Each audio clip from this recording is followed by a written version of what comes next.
It's what's allowing him to manipulate these aspects of his psyche to begin with. Yes. And so he is impotent.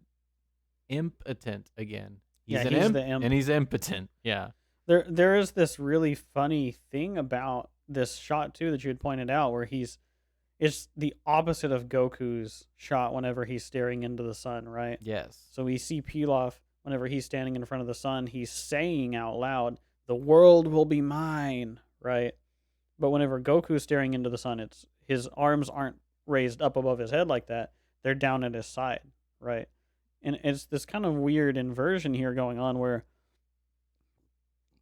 what Goku learned when he was on Pilaf's tower was more along the lines of how to Corn's enact tower? yourself in or on wow, did I say Pilaf's tower?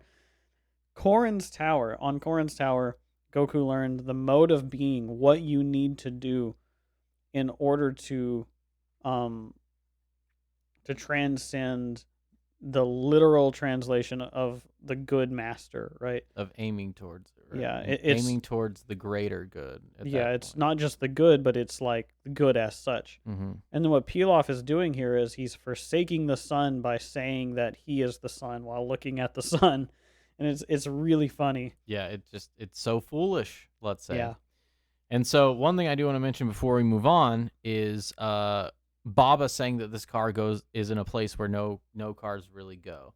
That's to say that there's not many people here. And if there's not many people here, it's a secluded place, right? And so we know too that is where Pilaf thrives, the desert and the castle, devoid of people around, right? He can't exist in that structure to begin with because of his pathologies. So he seeks these secluded places, and it shows that in that seclusion and in that worship of one's own ego, the hiding of wisdom in the is possible. And so that's where Dragon Ball is. I just wanted to yeah. It's interesting too that the title card there is just sort of like the open plains. It says Yeah. Pilaf's great strategy, and there's nothing there. I mean, and there's nothing there. Yes, he's just out here in it's the a middle of nothing nowhere, burger, exactly. And again, it's like another desert for him. He's just out here And in his little pink car in his pink car with his technology. Well, Thinking, I mean, remember, his pink car is so along the same spirit as his ultimate torture, which is the kiss, right? That he gives to Bulma. yeah, He blows a kiss to Bulma, and it's like, whoa. So I do also want to mention, too, that this is Goku resurfacing, right? Because we've established that Baba's place, even though Goku's left it before, Baba's place is a spiritual place, right? They had to go through storms to get to it. And so Goku leaving it is him returning to the surface of the hero's journey on the other side at like 10 o'clock, right? Ready to be master of both worlds. And what did he fail at the beginning? Like we said last episode, was conquering Pilaf. yeah. And there's also this kind of thing where if you were going to physically map out this space, it's sort of like you have society on one end of the world, and then you have sort of an emptiness, and you've got the storm. Emptiness. And then you've got the chaos, right? Yeah. And so when Goku comes back through the storm into the world, there's sort of like this gap, this margin, right, where society isn't but nature is, and that's where he meets Pilaf here, is somewhere between the chaos and society. In that, let's say, gray forest in which Dante once traveled. Yeah. And so, let's continue.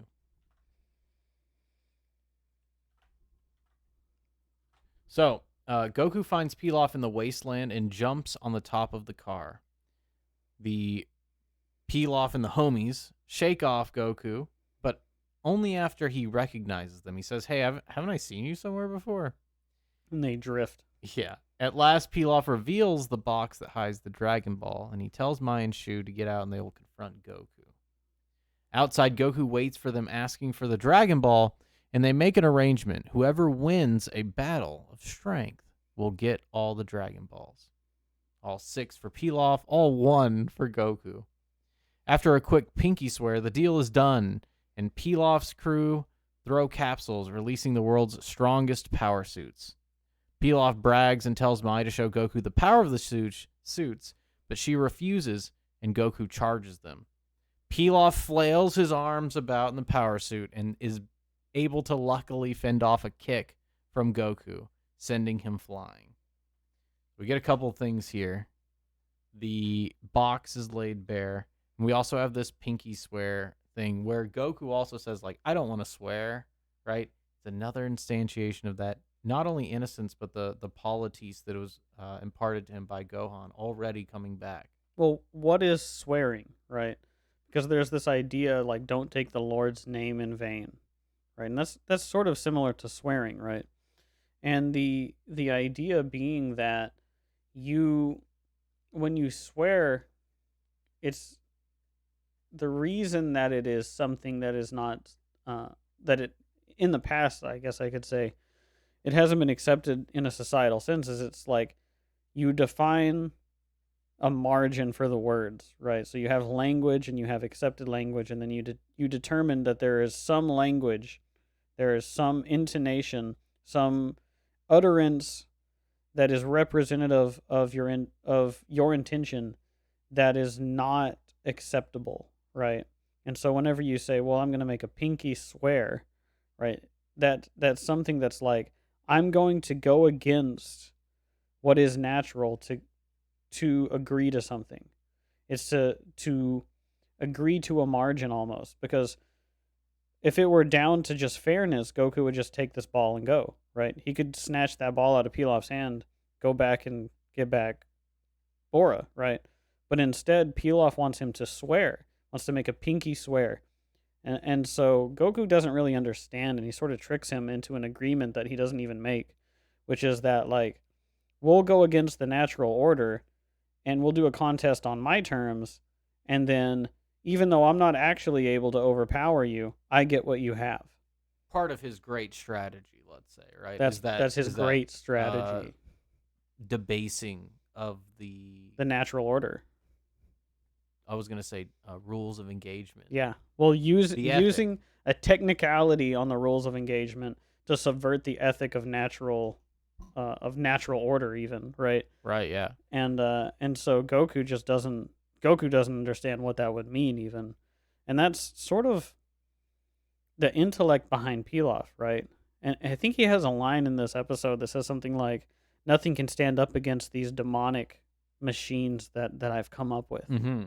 And they are demonic because these are a product of the intellect, and he's trying to use his intellect here to defeat Goku. And so, well, we know how demons go against Goku, eh? Right. So, yeah, I think that's a good. That's all I really had to say there. You have anything? Well, these Else? power suits, we just saw a power suit in the Red Ribbon Army, I do right? want to say, yeah, go ahead.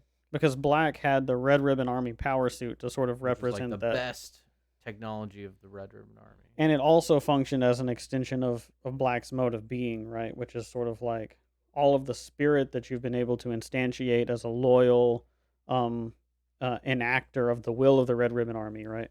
Even names them the Pilaf machines, as if it wasn't clear that it is an extension of his ego, right? Exactly.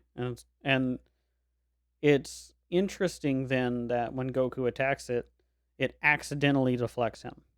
Yes, it Right. accidentally does. Which it's like Goku is still so honest, and this is the exoskeletons or the machines or the suits or whatever you want to call them seem to be sort of an expression of dishonesty and of trickery and of the intellect, where it's Goku doesn't have a lot of intellect. He doesn't have that, you would say, he doesn't have a plan. His plan is, I'm going to go do what's right. That's it, right? And Pilaf has built an entire satellite to map the entire world to be able to figure out, how do I beat Goku, you know? Mm-hmm.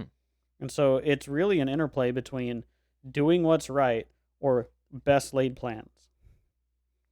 And best laid plans, right, do not incorporate the chaotic. But they are very specific. It's like a sword that's been sharpened down to a really sharp point in a sense. And so even though Pilaf is terrified, and we see here the revelation that even though he said in the last episode, well, it doesn't matter because if Goku comes for us, we'll be able to beat him with these suits anyway, he still doesn't believe it. Right, and I think he doesn't believe it because they're all terrified of what Goku is as his Uzeru form.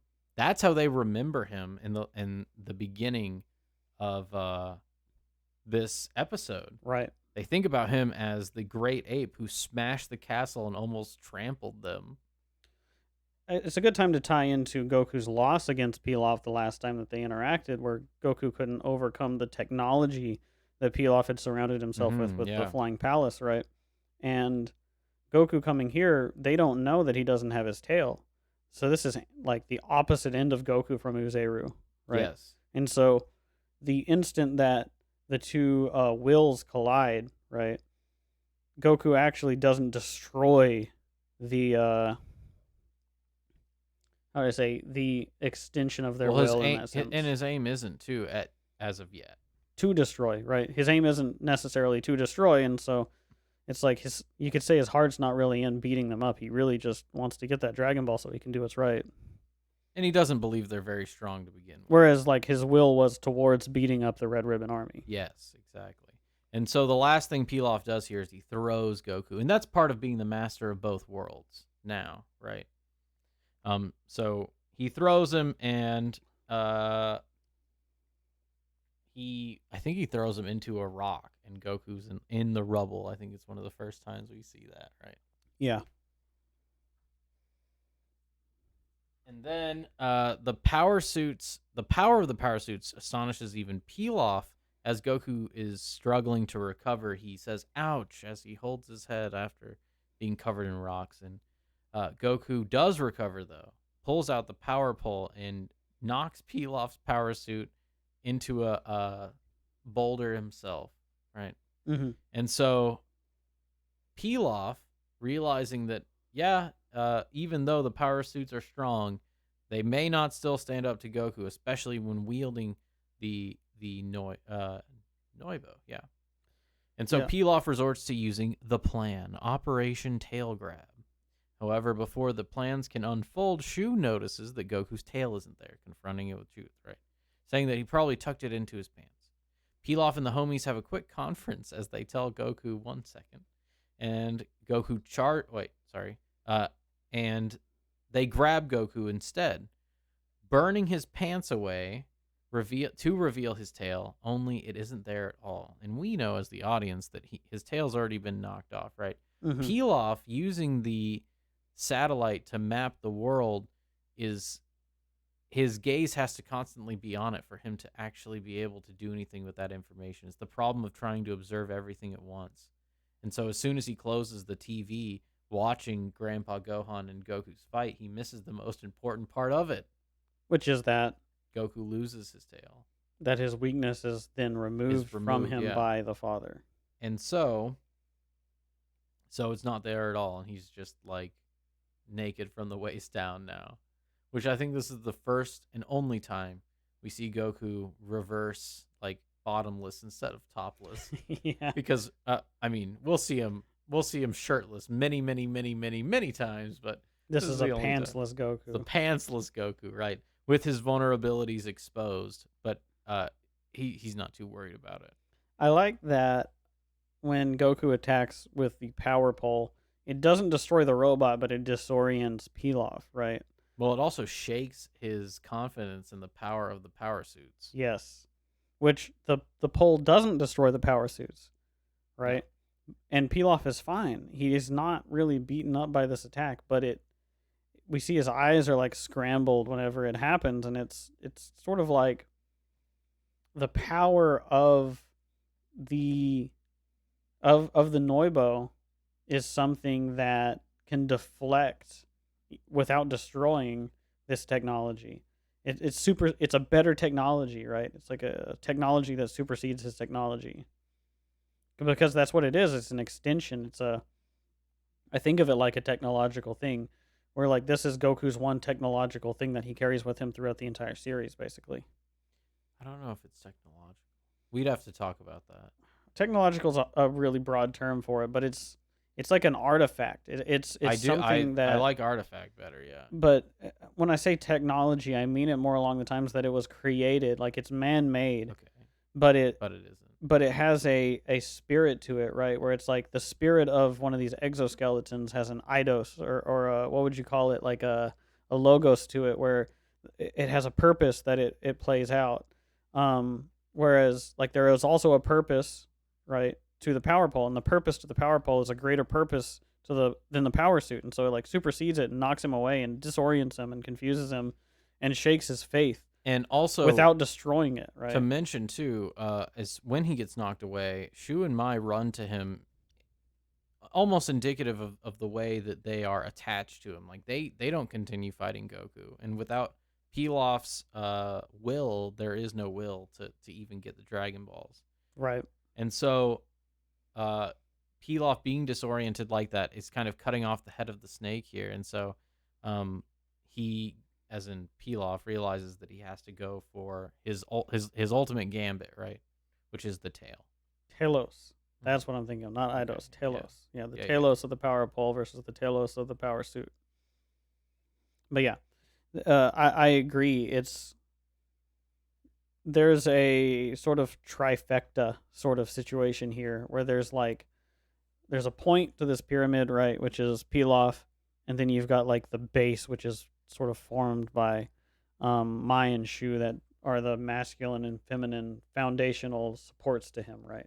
So it's like you have the fragile ego, and then you have the thing that goes along with him to tell him that he's good enough to support that ego. And so if his confidence is shaken, then it doesn't have a direction, you know. And it doesn't anyways. It's impotent, like we said. So the revelation that Goku's weakness is gone is something that really shocks Pilaf. Yeah, the nakedness from the bottom, or from the you basically from the waist down rather than from the waist up, is really interesting because there's the upper and lower principle, right? So you can say like if you reveal the top half of somebody, it's like sort of revealing their upper half or their logos half or their logical half or their masculine half. And so what they do, and this is so great that they do it this way, because what has Goku been doing this entire time? He's been diving down into the bottom half of reality, right?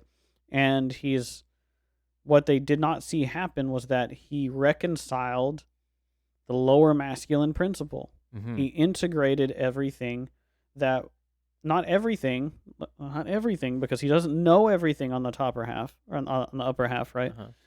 But he has integrated a lot of the lower masculine principle, which is to say that Like he's mastered the idea of disgust, thuggery, envy, right? yes, Those are and revenge. He is. We'll see about that. hate, malice, all of I these mean, he's sorts of contended things with them, but we'll see if he had actually are mastered them. he's had to confront in one way or another, and then the spirit of his father, who is revealed to him, reveals himself and removes the weakness which is on his lower half. So then whenever Pilaf reveals his lower half to see his weakness, it's no longer there. Right. Right. And so it shocks Pilaf, who combines the suits into a much bigger mech to intimidate Goku. And Goku responds with a Kamehameha wave, blasting away the middle robot and leaving all three of them inoperable. So at this point, Pilaf tries to run, shooting a missile back at Goku as he does. And then Goku throws the missile back, defeating Pilaf, stealing Shu's clothes, and collecting the Dragon Ball before he heads back to Baba's with it in hand. So I have a few things to say about this, because This is funny, yeah. so one thing about Pilaf that is revealed, it's already been revealed, but it's made more evident in this situation, is that the masculine and feminine principles are swapped for Pilaf, right? Yes. Mai is more masculine and Well, Shu and is more more feminine. mature. Well, Yeah. And the reason I say that is who is fleeing in this situation. well, no, I mean, like, look at this. The three there is literally right. It's the man, the lion, and the dragon, Mm-hmm. right? And so you have the bestial, I guess bestial masculine in Shu, and then you have the lion, that emotional control in Mai, and Mm-hmm. she's very emotionally controlled, I would say, for the most part, unless there are things that happen like I don't know actually, because I let me take that back. She cries in this episode with She does. Pilaf. But let me put it this way, right? So Shu operates the legs here, right? So I'm going to talk about the upper and lower half a little bit more, right? So Shu is operating the legs, but Mai is operating the arms. So the ability to strike, the punches, right, the attack on I Goku see where actually you're comes going. from Mai, right? Even And though what we Goku, never see it, yeah. yeah, Yeah, but yeah. like that's what the construction of his ultimate Gundam is, right? And then whenever Goku strikes back, he blows her arm off. And so she has to cling onto this robot as it goes into the ostrich, quote unquote ostrich form, which is a flightless bird, right? Yeah. Almost an impotent figure itself, right? And it's Shu who's the one who's running away, right? Yeah. It's his legs carrying them away.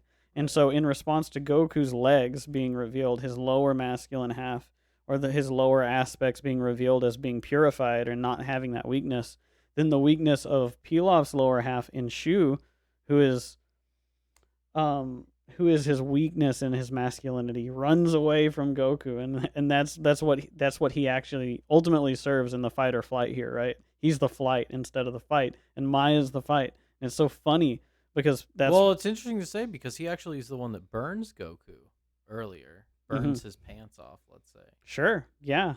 Well, you could say that his impotence, right? That his unintegrated lower masculine aspects lash out to reveal those things that he knows about himself and the other and does not see Okay, I them, do like that, yeah. right? Hmm. And so of course it would be him who wields the flames because it's like that's his territory. Like, oh yeah, the lower masculine is flawed in Well, this way. well, and that's to say that, like I was saying, the man, the lion, and the dragon, meaning that the shoe is that primordial, that dragon primordial, not dragon like chaos, but that dragon part of yourself, right?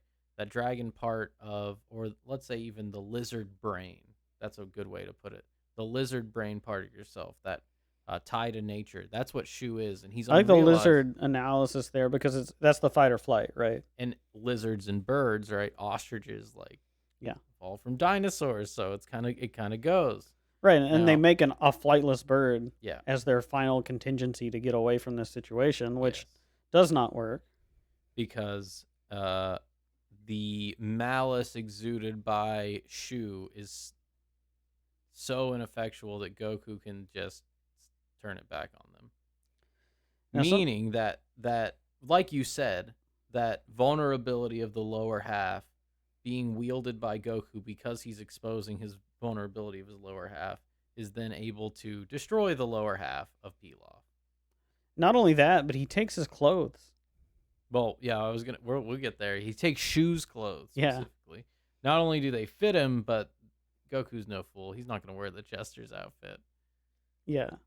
Well, it's interesting though because he doesn't dress up as Pilaf. Obviously, he takes Shu's clothes after he defeats. We've also seen Shu and Goku wear similar things Well, before. Shu dressed up as Goku, or Yeah, he put a Goku head on before, that right? was how it started, right? That And was this how is it, the and this is inversion of the that, where inversion of it. Goku Yeah. Oh, that's puts so perfect. the Shu Forgot body about that. Yeah. on whenever he's going on to the next arc that we're going Yes. to be talking about. Not really arc; it's like a mini arc, but but I think it's so interesting because so I've talked about this a little bit before, the upper and lower masculine principle, and I've kind of tied that into like Roshi and Ox King are a good way to talk about the upper and lower, right? Where like Ox King has how is he represented? He's got horns, he's got goggles, there's everything's head oriented with him, right?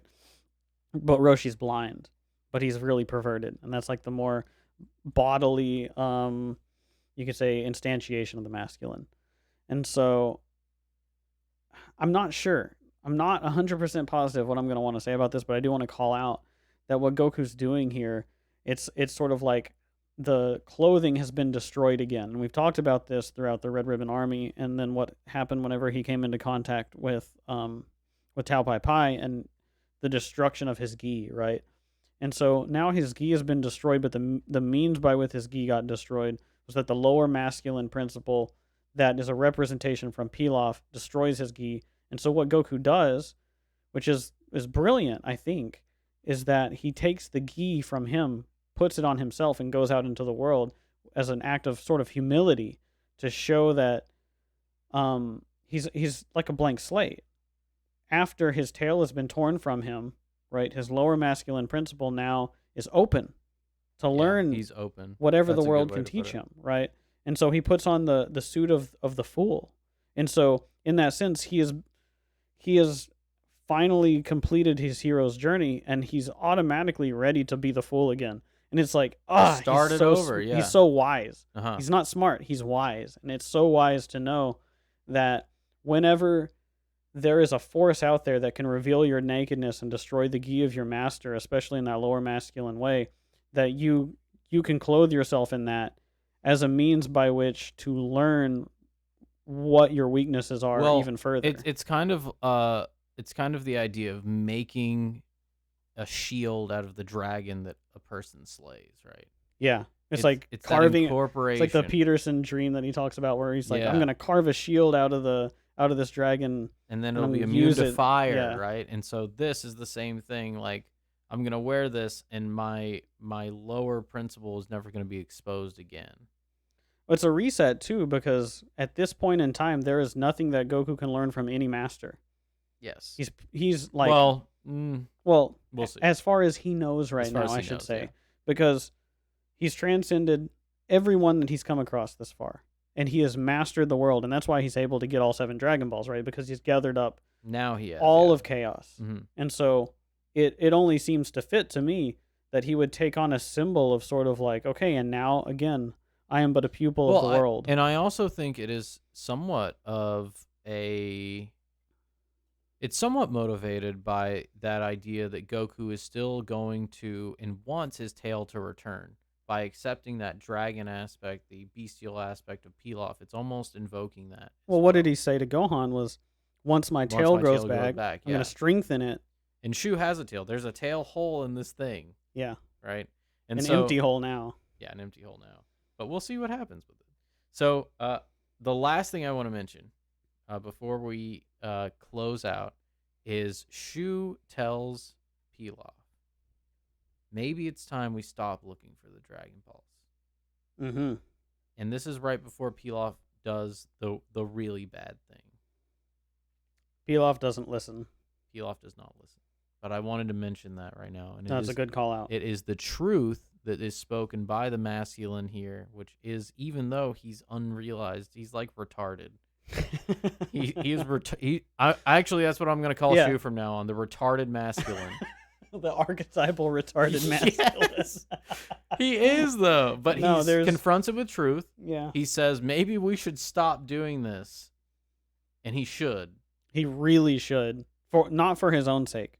For the sake of the world. Because this is where it leads down to a darker path. Because once the fool is, fool me once, shame on me. Fool me twice. All right, fool me once, shame on you. Fool me twice, shame on me. Right, and now it's gonna get bad. And thrice. Ugh. So, anything else you got? No, I think that's a great way to leave off. Perfect. Well, if you guys like what you heard, please give us a like, a subscribe. We upload Mondays and Thursdays to YouTube, Tuesdays and Fridays to Rumble. Give us a subscribe. Comment whether you agreed or disagreed. We'd love to hear what you have to say. I'm your host on the Left Owl. I'm your host on the Right Brock. And we hope you guys have a good night.